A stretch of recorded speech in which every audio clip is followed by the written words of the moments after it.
Here we go.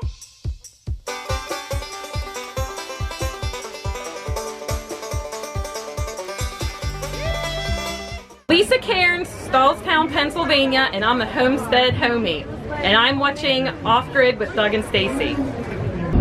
And it must be another Field Trip Friday! Today we're taking you guys to, man, we've loved finding these stories. So like, since we started this Field Trip Friday thing, I'm like on the hunt for like these cool, kind of unique, kind of stories that relate to homesteading or relate to people's passion in gardening or relate to people's passion in creating, people that are making money because they want to have a homestead and they want to stop working for the man. Yeah, doing the things that people, what they love to do. Yeah. And making money. So I think we're finding some pretty good stories for you guys. You know, we've been traveling a little bit with the Mother Earth News stuff. We have a nice break for all you folks out there who like these better. And here we go. So we're going to take you guys. We're going right now, and we're going to be there in a little bit, and we're just going to show you.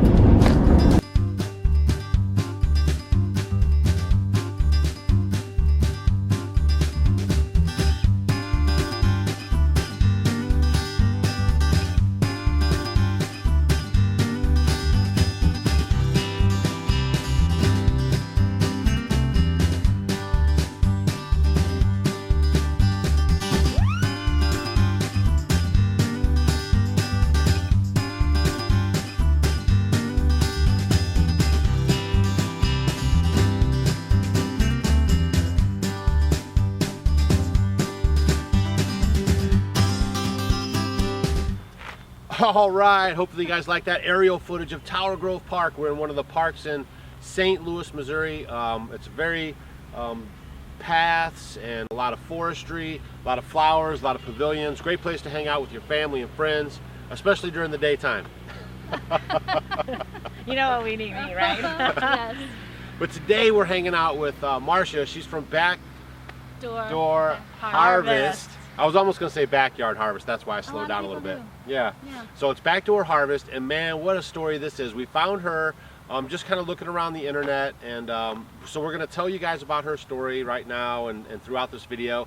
And again, hopefully this encourages you guys on things that you can do or businesses that you can support. She's local in the St. Louis area. She goes to all over the place. Well, first of all, why don't you tell us about your business? So we're Backdoor Harvest. We started almost 10 years ago, and we are urban farmers for people that don't know how to garden, don't have the time, or for people that want to learn. So we go to houses, restaurants, schools, churches, and do pretty much everything. We don't say no to a lot. And like busy worker people and stuff like that? Yeah, busy worker people, stay-at-home moms that want their kids to come out and learn what it takes to get a seed to turn into a vegetable, and then they eat their tomatoes. And so actually when you're at those type of places, like a homeschool environment or something, they'll actually come out and watch you plant, ask questions, and all that kind of stuff. That's awesome. Yeah, we set it up so that they're there from the very beginning, from planting it, so the kids sort of pick out what they want. And we use heirloom seeds, so we pick a lot of random things, so it's not just regular cucumber, you know, like we grow lemon cucumbers, so that makes the kids more excited about it.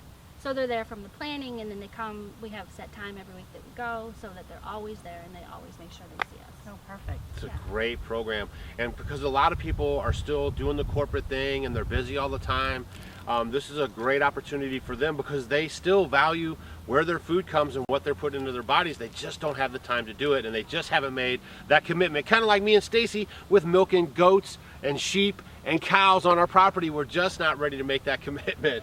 So it's easier for us to get it from our neighbors, just like a busy executive or a busy person in the business world. It would be easier for them to hire her services and then still enjoy all the fruit of the land right in the backyard. And I bet you develop a lot of like friends out of this, right? Like you have people that you've been going to for years. Yeah, since the beginning. And how long has it been you've been? Since 2008. Yeah. So about 10 years. About 10 years.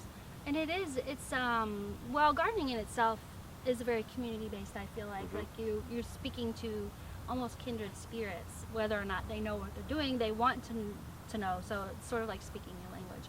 And most of my gardens, like I greet them with hugs, and you know, I've watched their children grow up. And it's just like they're sort of my family. It's like you're a nanny of their garden, right? Yeah. That's awesome. I love that story. So what we're going to do is we're going to roll around. We're going to hit a couple of the gardens that she's taking care of, show you guys some of the footage, ask some more questions, and hopefully you guys are enjoying this video. And here we go!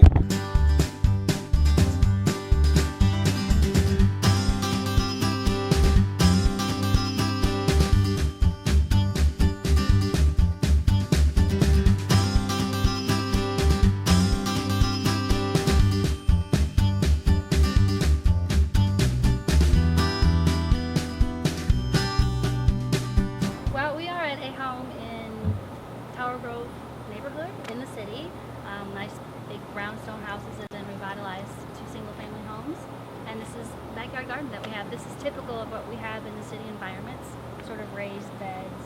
And you did these? We did. We built these with cedar, filled them up with organic soil and compost. Very, very cool. So how long have you been doing this garden? Well, I've had this garden 2 years. The first year was the original homeowners, and they sold it in the fall, so it still had lots of vegetation. The new homeowners were like, yes, gardens, but we don't know what to do, so they hired us for their home too. So this is our second year here. So is it sort of like a subscription? They pay monthly or a whole year, you know, like a year in advance, or how does that work for you? Well, they pay initially to build the garden, but then there's a weekly, I come back weekly or bi-weekly. Okay. Well, it varies. It varies. Some gardens we come to once a month, sometimes we come to once, most are weekly, and that is, we build them monthly. Okay. And then how does it work? Because I know it gets very hot here in St. Louis. And muggy. And muggy, how do you take care of the watering of the plants? Well, we have actually partnered up with a irrigation company that supplies us with drip line that we can custom build to each garden, and we have that hooked up to a hose that attaches to our house. It drips out every 12 inches. There's some that's every 6 inches, but this is 12. And it's on a timer because that is one thing that you definitely need is consistent water for a garden, especially in the summertime. Now, as you can see, we're not in full bloom right now because it's going into fall. Right. So, do you do fall gardens? We do. This is sort of the transition period too. So, like, we don't want to get rid of all the plants that are still going to produce, but in empty spaces, we sneak in like there's cilantro and some moth-eaten greens down there, lettuces and kohlrabi. Yeah. Oh, it looks so sad. Oh, yeah, but we transition. We try to have 3 seasons with backdoor harvest, spring, summer, and fall. Perfect, perfect. And then let me ask you, what was your inspiration to start this? Well, I just wanted to be a part, actually, of a change in the food industry and people not knowing what they're eating, and in educating people that you can go to this, you can grow this stuff in your yard, and it doesn't come just from a backyard. I worked in a corporate job, and I had no passion for that. It was a dead-end job to me, so I wanted to do something that was meaningful to me and help the community at large. Or it's small. I love that. I love it. I love it. You don't just have a whole thing of tomatoes or a whole thing of peppers or a whole thing of eggplant. Mm-hmm. What is your reasoning for gardening like this? Okay, well, we sort of organize chaos our gardens for several reasons. We like to make the gardens look more casual as opposed to very rigid, because then they're more welcoming. But we also don't want to put all of our plants together in case that one tomato gets tomato hornworms. We don't want all of them to get them. We don't want all the disease to get in one certain area. So if we spread it around, it mimics nature. Correct. Very much. Yeah. And we throw in flowers that you never eat and herbs that you might not eat, because that also mimics nature and brings in beneficial bugs to combat the bad bugs. Right. That's how mine look too. I love it. Yeah. Yeah, you have to have biodiversity in your gardens, that's for sure. And that's what I'm trying to do now in my Back to Eden garden. So when you first, I guess, meet with a client, do you have like a consultation to find out what they want? You know, when you go an initial thing where you go and sit down with them? Definitely. We talk about all aspects of gardening, and sort of the ones that you don't want to talk about are expectation levels. So I set the bar low. I'm like, you know, you might get vegetables, you might not, but it's all up to Mother Nature. We'll do what we can. But as long as people understand that, you know, there's inherent risk of growing vegetables, that anything they get is surplus, and it's wonderful. If you have healthy soil, you'll have a good producing garden. But so we don't measure it in any poundage. That's what I want to ask you. Okay. we're coming into fall. What do you do to, or do you do anything to help amend the soil to get ready for winter? Yeah.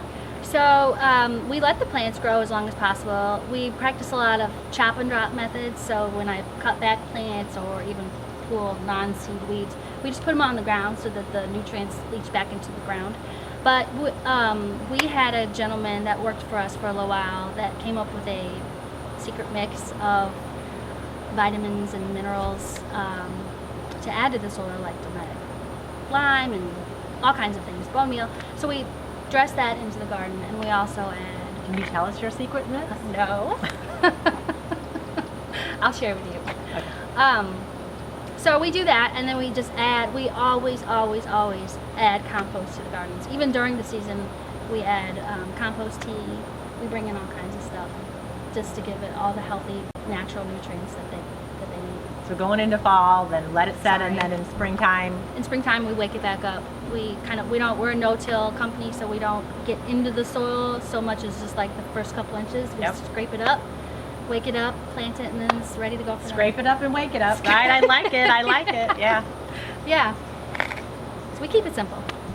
Guys, I'd actually love to take you to a different garden that we have. It's a little bit different. It's not raised beds, but it's another great example of gardening in the area. Cool, let's go. All right.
So now we're at our second location, and as you can notice, it's just a little bit different than the last. We're not in the city. It's a lot more country out here, a little bit more land.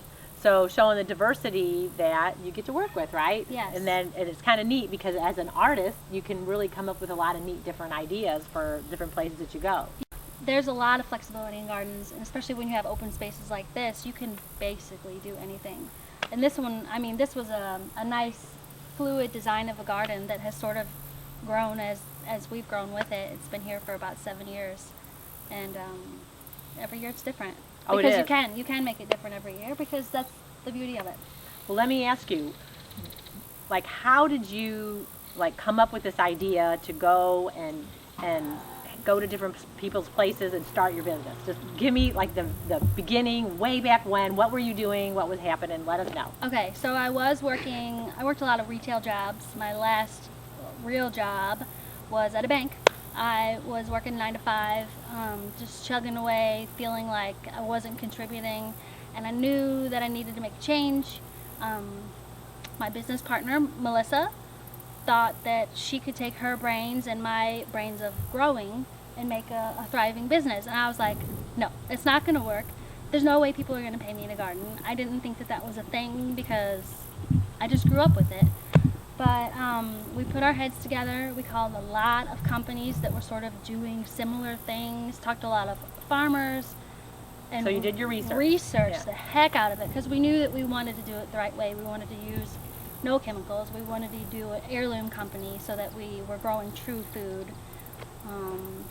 Lots of research, and then we just came up with a business plan and dove in. And what we came up with year one is sort of the same, but we've expanded so much. We didn't think that we could think so far outside of the box with gardening, and just every call makes us get further outside, and it's just awesome. It's so fun. So okay, out of all these places that you've been going, have you had one that was like a total challenge compared to some of the other ones? Yeah, they're, you know, weeds, bugs can be challenging, but really the biggest issue we have is sunlight.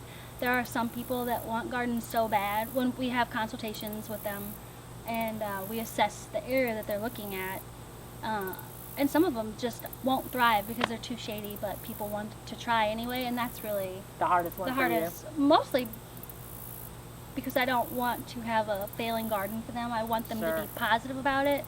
So we talk about that, and shade is our nemesis. We need to get garden insurance. Yeah. Right?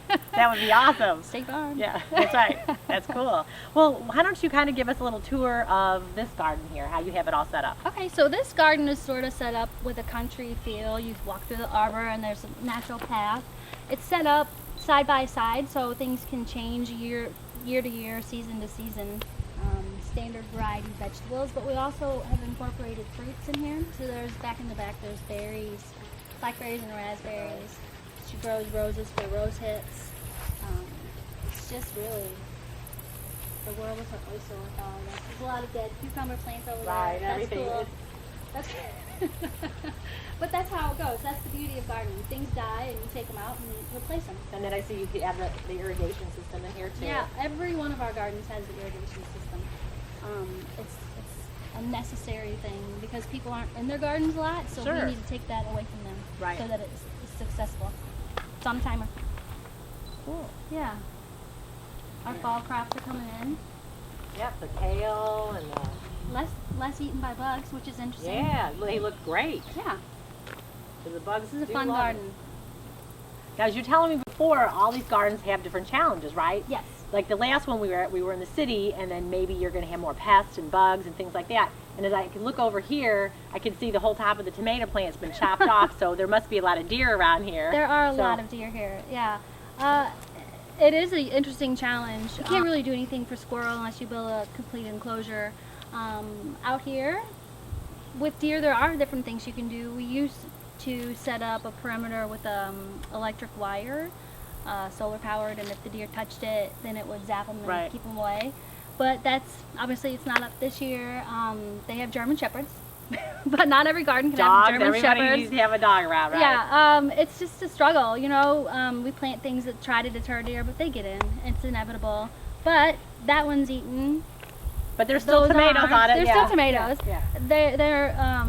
They mystify me with what they choose to eat and not eat. Well, I always like to plant more of one thing. Yeah. So I have, lots of tomatoes, lots of zucchini. We were talking about zucchini and how you're saying, sometimes to keep up with the bugs on them. But, just plant extra.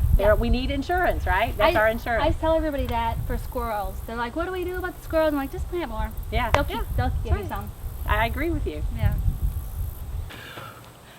All right, guys, so we took you around to a couple of the gardens that she manages. I think it's a really neat story because it resonates with a lot of you guys that are watching these videos, how she was a manager at a bank, couldn't stand the being caged up, couldn't stand the air conditioning, didn't like her job. She wanted to be free of it all. I never got bit by bugs. Right, and it was calling her. So what did she do? She devised this plan of taking care of other people's gardens. What a great idea, because I don't think I've ever seen that. I think it's a great idea. Now you guys know that we owned a lawn care landscape business, so we took care of people's lawns, and we understand that busy people doing busy work need to hire people to do these things. So I think it's great that she filled a need that people have so they can still grow great food and have it. What was your slogan? We are as local as it gets. As local as it gets. That's awesome. Thank you. How local? They can still come right out of their back door and pick through the garden. And then when she comes, she harvests. Do you harvest and bring baskets inside, or how does that work? We bring it inside or we leave it at their back door. Right, right. That's awesome. So, again, guys, these videos are for you, and plus me and Stacy, we get to meet cool people. So that's a bonus for us. But we're bringing you guys this because you're always asking, how can you make money on the homestead? How can I quit my job that I can't stand, that's stressing me out and making me sick? And so we're bringing you these, and we're giving you these real life testimonials. And doing what you love, right? Yeah, absolutely. I mean, never do anything else. Yeah, and you guys know we did it, and now you see she did it too, and all the people before these videos did it, and the ones we're going to bring you, they did it too. So all you have to do is take that first step. So like, you know, you were in the bank and you were like longing out the window, and you know, so like, seriously, like, so you went home and then you, like, say you talked to your business partner and you guys came up with a business plan. Yeah. But it was like what did you say, like, oh, could we garden for other people? I mean, what was that process like? The process is that I couldn't do another day in the bank. And I knew that there had to be something else. Right. So we just put our heads together and found a need. There was nothing like this in St. Louis. Yeah. Nobody gardened for anybody, and we wanted to bring the community back. We wanted to get in touch with our neighbors, and so like when you started that, were you a gardener at home? Were you liking gardening? Or I was like... a home gardener. I grew up. My parents convinced their neighbor to turn their whole yard into a garden. Good. So I was sort of an indentured worker during the summers. I can't tell you how many pecans I cracked or peas I shucked. And as a child, I did not know the value. Right. But thank you, parents, for giving me that and helping me to have the life that I have now, that I can pay that forward and help people be the change that they want to see in their lives and in their community. Guys, when you do something that you love, you'll never work a day in your life. Oh. You heard Stacy and my testimony that, you know, we got sick of it all. We went out, we're living the life we love now, and we really, really enjoyed it. And it's really good for your health. It's good. She's out in the sun. She's in the dirt. I mean, all these things are great to help reduce allergies and helping your gut health. And I mean, it's just huge in your skin. So and besides that, it's her stress levels. It's therapeutic. She drives around. She goes where she wants. You know, she doesn't have to. She's not advertising. All of her business now comes word of mouth. I mean, it's just, you know, there is this other life out there, guys, outside of the box. And besides, you know, you have people who are working. What about the elderly? People who would love to have a garden, but they can't. There's another way for people to have, you know, pay somebody to come and take care of a garden for them. Yeah, actually, we did a video about the city greens. Have you ever heard of them? I have. Yeah, so we went there and we did a great video. Where's that video? Right there. And so that's exactly the same kind of thing. So seniors that are not able to garden can have someone like her come into the place. They can trust her. She does a great job taking care of the garden, and then they can still eat really good food. Yeah. That's awesome. Yeah, thank you. It's all about community, like you said. Yep. Yep. Yeah. So people in the St. Louis metro area, Illinois, Kansas City, Chicago. You'll drive far, right? I remember when I first called her, I'm like, so where do you go? And she's like, oh, there's not really too many places we don't go. Because that, you know what? Be more specific. And I think it's the passion, right? Like, she loves what she does, so it's important to her. So she, like, you know, like, I think she kind of said they stay within a 30-mile radius of the city, but they are already tweaking outside of that 30 miles because they're passionate about what they do, and if it makes sense, then they're going to do it. But if people that are watching this video, because we have a lot of people in Missouri that actually watch, how would they get a hold of you, or do you have a website and all that information? We do have a website. It's backdoorharvest.com. You could email me directly at farmers@backdoorharvest.com, or call me. You want my telephone number? Yeah, shoot it out. 314-810-2685. And that's a business number. Don't be trying to fan mail her up and, you know, call her up, hanging out on the phone. I saw you on Doug and Stacy's video. I mean, that's our business line. So if you want to do some business, then you can use that number. And we'll have all those links down below for you guys in the description of the video. And hopefully you guys are enjoying these videos. Don't forget to check us out on Facebook, Instagram, and Twitter. And I guess we'll see you on Sunday. See you guys. Thank you. Bye. Hey guys, thanks for watching our video. You might want to check out these videos. And if you want to become a homestead homie, click the picture of us below. We will see you tomorrow.